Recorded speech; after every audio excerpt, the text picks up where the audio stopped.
একটা কল দুই মোবাইলে আসবে।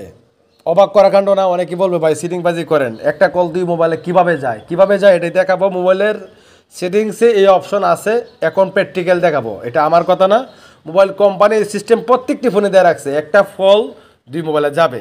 সিস্টেমটা হলো, সেখান থেকে ডায়াল বেডে চলে আসলাম, আসার পরে উপরে দেখতে পাচ্ছেন থ্রি ডট লাইন, আমরা জাস্ট থ্রি ডট লাইনে ক্লিক করবো। আপনাকে সেটিংস করতে হবে, আমি থ্রি ডট লাইনে ক্লিক করলাম, সেটিংস ক্লিক করে দেবো। তারপরে এখান থেকে স্ক্রল করে নিচে আসবো, দেখতে পাচ্ছেন কলিং অ্যাকাউন্ট, আমরা জাস্ট কলিং অ্যাকাউন্টে ক্লিক করে দেবো। কলিং অ্যাকাউন্টে ক্লিক করার পরে এখানে দেখতে পাচ্ছেন ক্যারিয়ার রিলেটেড সেটিং, এখানে ক্লিক করে দেবো। তারপর এখানে দেখতে পাচ্ছেন কল ফরওয়ার্ডিং ক্লিক করবো। যে সিমটাতে এই কাজটা করতে চান, এখন যদি আপনার প্রিয়জনের কল আপনার ফোনে আনেন, তাহলে এই কাজটা আপনার প্রিয়জনের ফোনে করে দিবেন, বা আপনার ফোন থেকে যে অন্য কারো ফোনে যদি কল ট্রান্সফার করতে চান, তাহলে এই কাজটা আপনার ফোনে করবেন। আমি টু সিমে ক্লিক করে দিলাম, এখানে চলে আসলাম। আসার পরে এখানে দেখতে পাচ্ছেন হোয়েন আনঅ্যানসারেড, জাস্ট এখানে ক্লিক করবো। দেওয়ার পরে আপনার কলটা যদি অন্য মোবাইলে নিতে চান, বা অন্য মোবাইল থেকে যদি আপনার ফোনে কলটা আনতে চান, যেই ফোন থেকে কল আনতে চান ওই ফোনে কাজটা করবেন।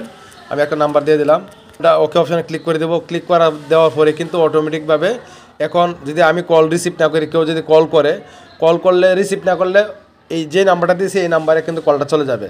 তদ্রূপ আপনি যদি অন্য কারো ফোন থেকে কল এইভাবে আনতে চান, তাহলে ওই ফোনে এই কাজটা আপনার নাম্বারটা বসিয়ে দিবেন। তাহলে কিন্তু ওই যদি ফোন রিসিভ না করে বা কেটে দেয়, তাহলে ওই কলটা কিন্তু আপনার ফোনে চলে আসবে। যে আবার এটা অফ করে দিবেন, তাহলে সেম সিস্টেমে এখানে আসবেন, সুইচটা এখান থেকে বন্ধ করে দেবেন। বন্ধ করে দিলে কিন্তু আবার বন্ধ হয়ে যাবে।